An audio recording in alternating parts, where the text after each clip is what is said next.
It is now my pleasure to introduce Senator John Moorlach, who is a former member of the state Senate and current candidate for Orange County Supervisor.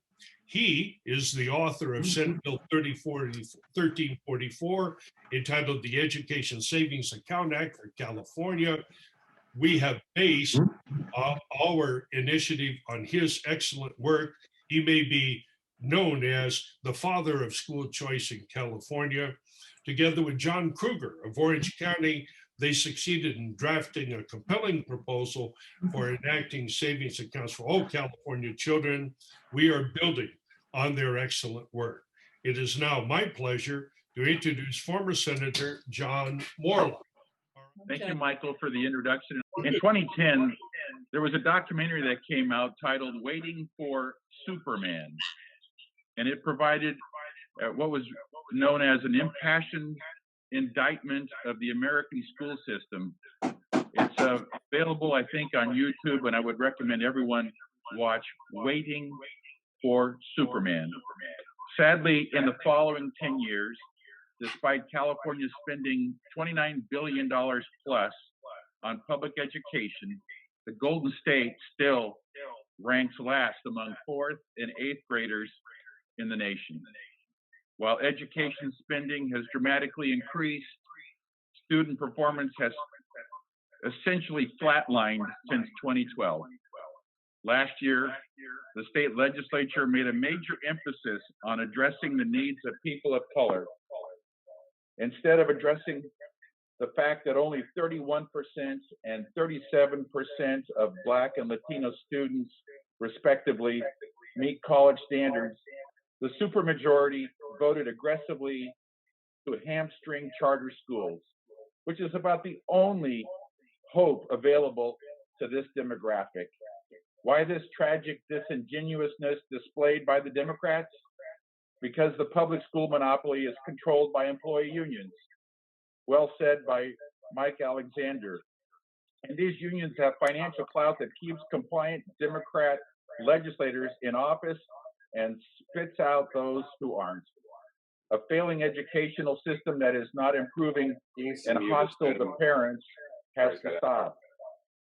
The priority of teacher unions is salary and benefits of their members, not the customers, the students. That's why charter schools are under attack. And COVID-19 has shown their power over Governor Newsom. Another irony is that his children attend non-public schools. Parents attempted school voucher initiatives in 1993 and with Prop 174 and 2000 with Prop 38.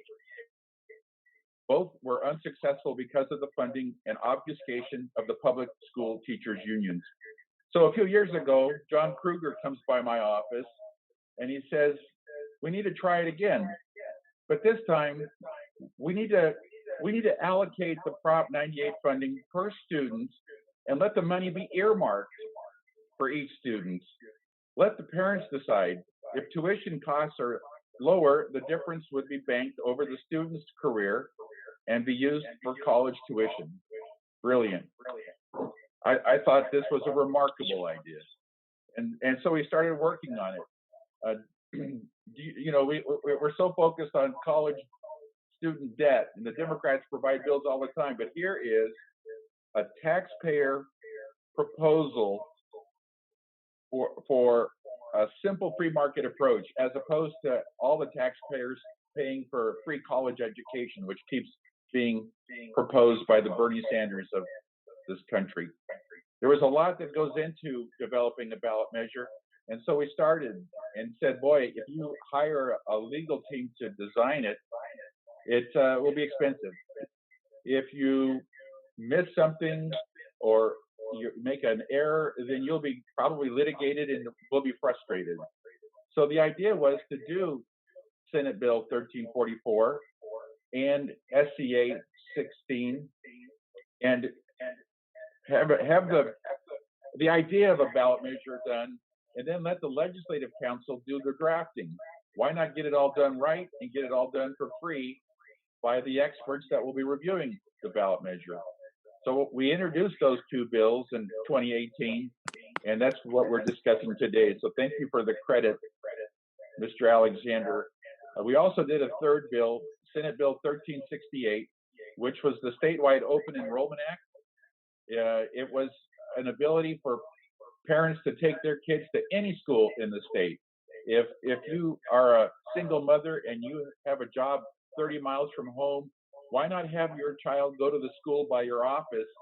Because there are times when your child may get a fever and need to be picked up. And that's kind of difficult for a single mother.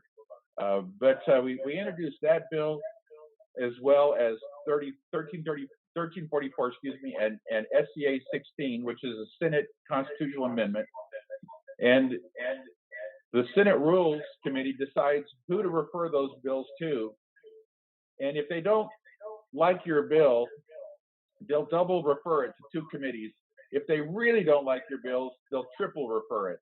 So it was referred first to Education Committee of the Senate, then it would go to Governance and Finance, which I sat on, and then to Judiciary, which I sat on. But they wanted to kill this bill in one of those committees, and that happened in the first committee, Education. The three bills were all killed on April 4th of 2018 along party lines, 4 votes to 2. And my two Republican colleagues, Senator Wilk, who's now the caucus chair, and Senator Vidak, who was my seatmate, voted in favor. So we now have the template, and it's something that is constructed. And I'm so excited that a motivated group of taxpayers are taking it and running with the school choice initiative that incentivizes California students to excel and avail themselves of the UC and CSU systems. I'm a beneficiary of Cal State University Long Beach, got my business degree there. And the School of Business Administration in 2014 recognized me as the alumnus of the year. So it's a great system. But pursuing this righteous cause will not be easy, as Mr. Alexander said. It will come at a cost. In fact, I suffered the wrath of the CTA just a couple months ago, in November. They contributed $262,798 to my opponent. You know how long it takes to raise $250,000, and they could do it in a lick. And I lost that election by just 12,100 votes out of more than 500,000 cast. So it's going to be a difficult battle, as Mr. Alexander stated. So I want to thank him and Larry Schoaf and Stephen Smith and all the others for being brave warriors who are making the California School Choice Foundation a reality. I want to wish you all a great National School Choice Week, and I want to encourage you. This will not be easy or cheap. The forces against you are entrenched and dominate Sacramento to the detriment of our children. Please be courageous and take on these powerful forces. Give sacrificially of your time, your talent, and your treasure. Californians have been waiting for Superman. Collectively, you can become the superheroes that this state needs. Thank you, and God bless you.